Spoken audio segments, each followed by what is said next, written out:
Welcome back to the Alex Jones Show. I'm David Knight. As I look at one of the articles that's up on Infowars.com by Dan Lyman, he talks about how the Make America Great Again dress girl dominates the charts after, listen to this, a 54 million% increase in sales.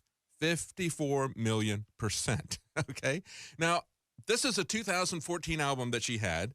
I Make the Static, they say, currently sits atop Amazon's Movers and Shakers chart, where she also owns the second through the sixth slots as well. So the first six slots are hers in terms of the movers and shakers. Now, she's someone who racially is Italian, African-American, and Choctaw Indian. And Twitter's users point out the stark contrast between the violent outrage generated by her dress and the non-reaction to actress Victoria Roll when she wore an Obama dress to the Emmys in 2009. We have something going on here. And, when I look at this dam that is overflowing in California, of course, there's many things we could say about that. The inability of the California government to do anything real to protect its citizens, to even provide a decent infrastructure. But when you look at what's happening with this, and you look at this 54 million% increase in sales, when I saw these two articles on my desk, I thought, what we have going on here is we've actually got the elites are being flooded. They cannot resist this, just like they can't stop this dam. This is a flood of support, 54 million% increase. They're trying to swim against the tide. They're trying to swim against a dam that is bursting. That is what's going on in culture right now. And at the time all of this is happening, at the time we see John Oliver coming out and ridiculing and taking comments out of context with Alex Jones, we see Saturday Night Live coming after Trump relentlessly, they're losing.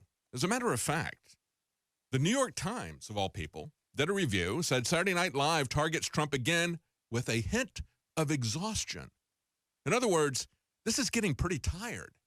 Your comedy is getting pretty tired. It's not really very funny. This is Alec Baldwin in his 17th appearance as a host, and most of those have been his impersonation of Donald Trump. But here's the interesting thing about it. We talk about Hollywood. It's really Holly-weird. It is so weird. And you've got now all of these men and the Trump administration that they're trying to ridicule. They've got all these female actresses doing cross-dressing. I guess that's how they get their kicks. And there you can see Melissa McCarthy dressed up as Sean Spicer, the White House press secretary. So that's how they get their kicks. Melissa McCarthy dresses up as Sean Spicer. Rosie O'Donnell dresses up as Steve Bannon. You got Kate McKinnon dressing up as Attorney General Jeff Sessions. If only they could, if only they could have power, they think, or if only they could be men, or if only they could just dress up as men. And then you've got the icing on the cake. You've got Alec Baldwin, who gets to play a real man for a change instead of his usual self. He gets to play Donald Trump. So that's the little fantasy land that they're living in. But even the New York Times says this is getting a bit tired. Says there was a sense of exhaustion of, quote, how long can we keep this up? They said that is really what's going on with this. And they have to understand that they're not changing anything. And it's getting really, really pretty tired. You're going to have to do more than have female actresses dress up like male administration figures. But understand what is going on with this. As I mentioned, they're coming after Steve Bannon. They're coming after Stephen Miller. They're coming after Mike Flynn. They're coming after everybody who is a real agent of change in the Trump administration. And you know what they were doing with Steve Bannon when Rosie O'Donnell was dressing up as him?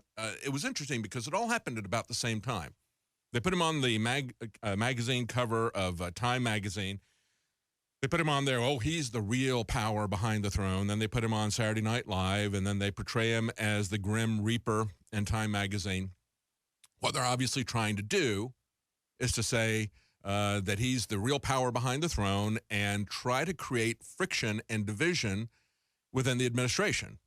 Try to make Trump upset with him or to get jealous with him. They even said on the Hill, Bannon flies too close to the sun.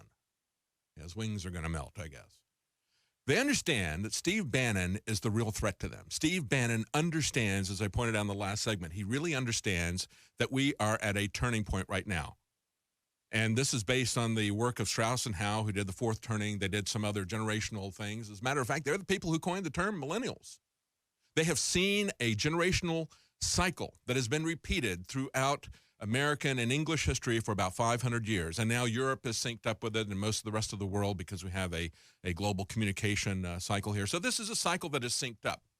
This is a cycle that about every 70 to 80 years we have American Revolution or Civil War, or we have even with the Russians before they synced up with us. Look at that, was 72 years between the time they had their revolution and the time the wall came down, the communist fell. So he's seen these cycles.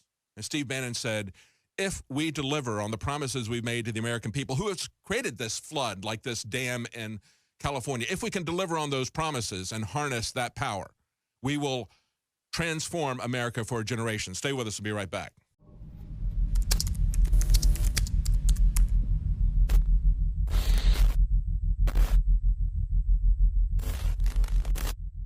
Look, I'm not going to sit here and say, see, I told you so, that communist Chinese-style net censorship was coming to the web, because it's already here. It's being announced. The way you keep the internet open and free is you get involved more than ever. Go to Infowars.com/app. A new battleship in the fight. Infowars Live, available right now. We're looking for a crew to man it. You gonna sit down and play games and be a trendy? Or are you gonna be part of history? Don't sit by and let the internet and free speech be stolen from you. Take action.